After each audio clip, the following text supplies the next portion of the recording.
In this guide, I'm going to show you how you can download and play Highguard here on a PS5.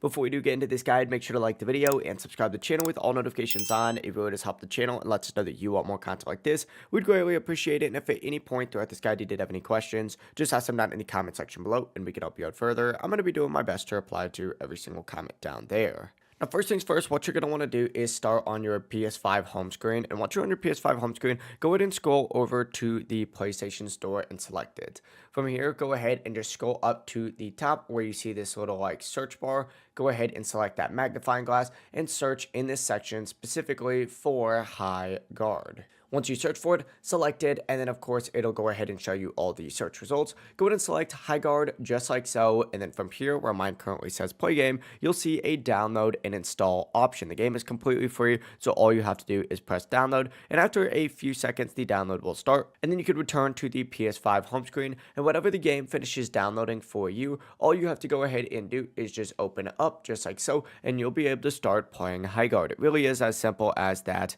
Super quick and super easy. If this guide did help you out, make sure to like the video and subscribe to the channel with all notifications on. It really does help us out and lets us know that you want more content like this. We'd greatly appreciate it. And if at any point throughout this guide you did have any questions, just ask them down in the comment section below and we can help you out further. Have a great rest of your day though. Peace.